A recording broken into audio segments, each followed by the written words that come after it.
Oh yeah, we're on off the heater. I have no idea what these are actually called.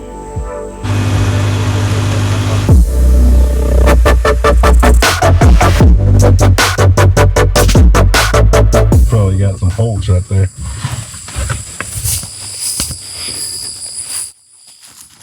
Oh yeah. Guys, we found the absolute monster of the property while we were walking back from those turkeys. Look at that. Oh, let me put it up in the sky so it looks bigger. I know y'all can't tell, but this is an absolute giant. Look. Spikezilla, baby. Let's go. We're on off the heater. This is 2 times where we've had Jason with us and we found spike sheds. Let's go, baby.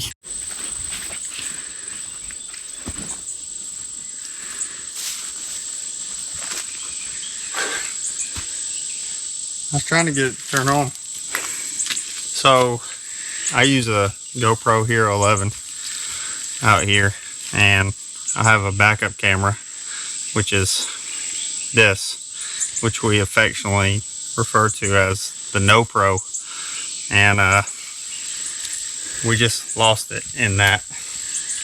However, we found all the pieces. She should be good to go. So I don't really want him to bite my face, you know. That doesn't seem like it'd be very fun. We're chill, bro. All right, guys. So obviously we've got another friendly. Do you want to hold him? No. Okay. Crossing the road, keeping the rats at bay. This is a good sign that it's still hot enough for snakes to be out. We've been watching for old rattlesnake. Can't find him. This guy, he hadn't even tried to bite me. I mean, very, very cool. So we're gonna go ahead and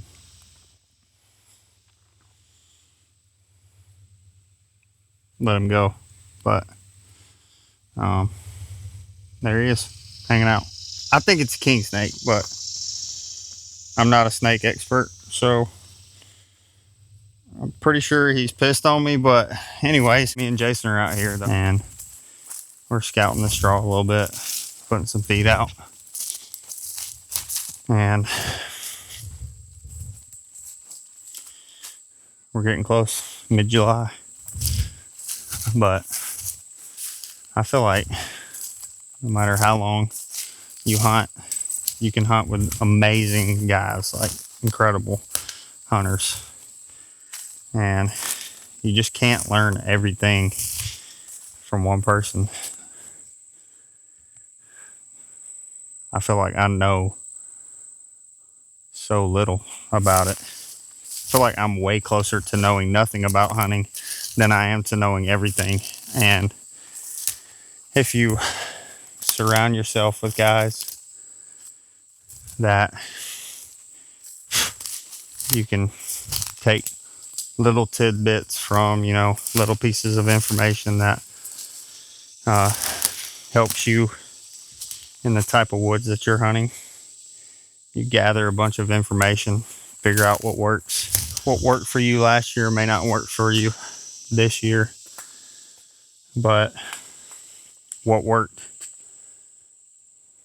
20 years ago might work next year. So just kind of figuring out the property and being ready to adapt when something's not working as the property changes and cycles in and out of different phases. You never know what you might see that somebody's doing that you can take and apply to where you're hunting. So How about that? Dead little, maybe raccoon.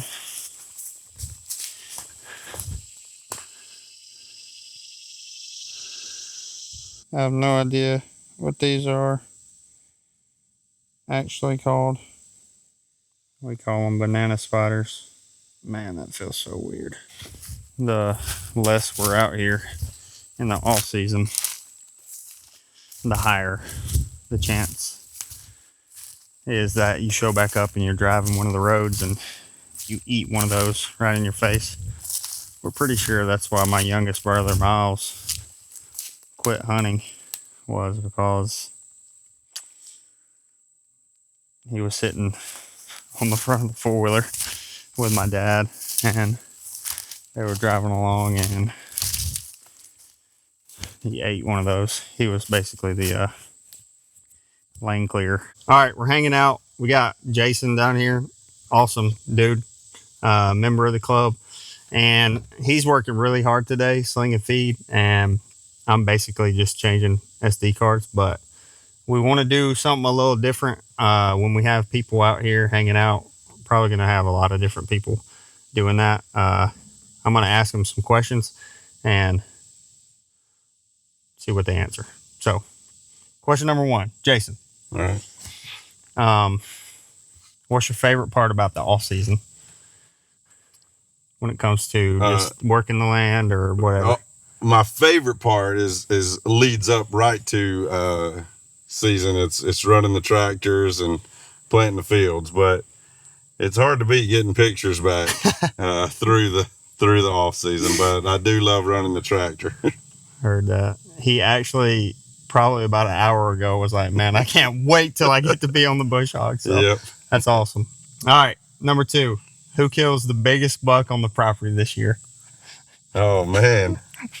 Man, I'm gonna go. So I'm gonna play odds on. Okay. Hasn't killed in a while. I like it. So I think we're gonna go Daniel. Let's go, Daniel Dean. Daniel Dean. Spike Slayer extraordinaire. Yeah, curse broke though. All right. Question number 3, who kills the smallest buck on the property? Oh man, I think we're gonna have to go with the odds on that one too. There's a guy that's stepping back into his role, and I think David Strahan man, full name, huh? will come through with the smallest deer of the year. I hope not, but the odds are in his favor. I mean, it's either him or D. It's possible D could be in the running there. That is my dad. And now listen, my dad kept this place alive forever. I will fight people tooth and nail. Like, he can shoot whatever he wants in my book, but he's been known to have a... It's exciting. Yes. Man, I don't know who it was, but I just shot a giant. I guess there's something you just don't want to lose that, and he hadn't lost it. That's right. He is a killer at heart. Yep. All right. Question number 4. So Florida is going to start hunting in a couple weeks. Is it too hot to be in the stand? Again, we'll reference what I just said a little bit ago. Man, I hate the heat.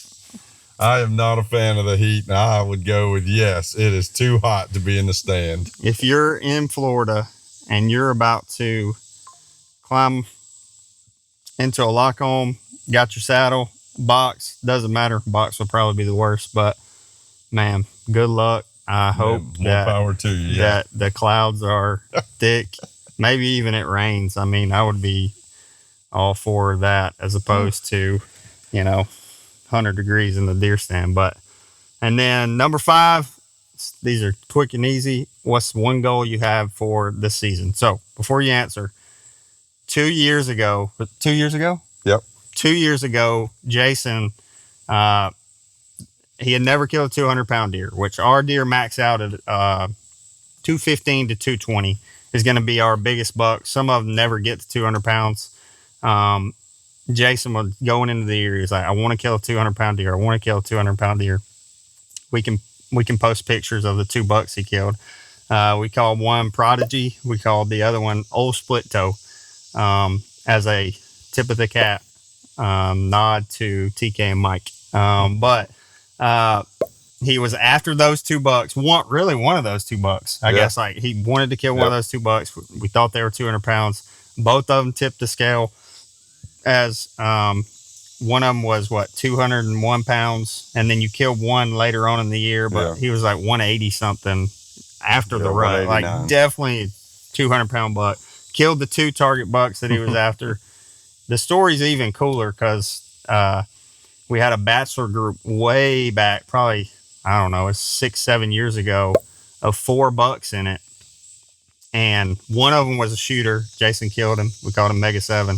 The other 3 ended up becoming shooters along the way. And 2 of the bucks that were in that bachelor group way back were Old Split Toe and Prodigy. And then some other guy shot the 4th buck and we couldn't find him.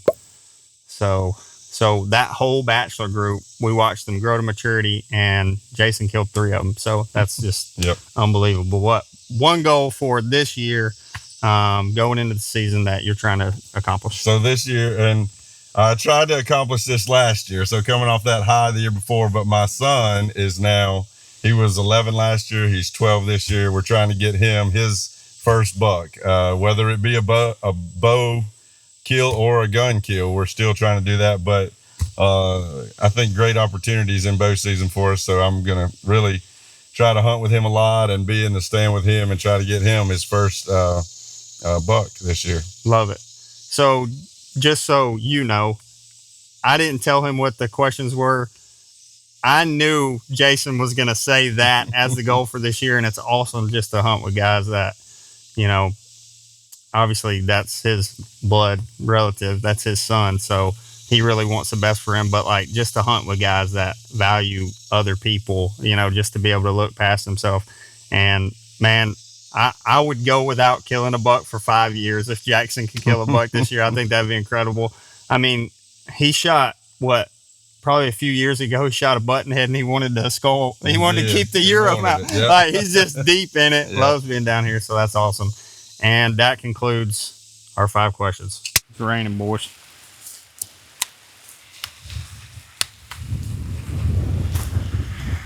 We gotta get the feed out. Gotta keep it dry. Look at them nuts.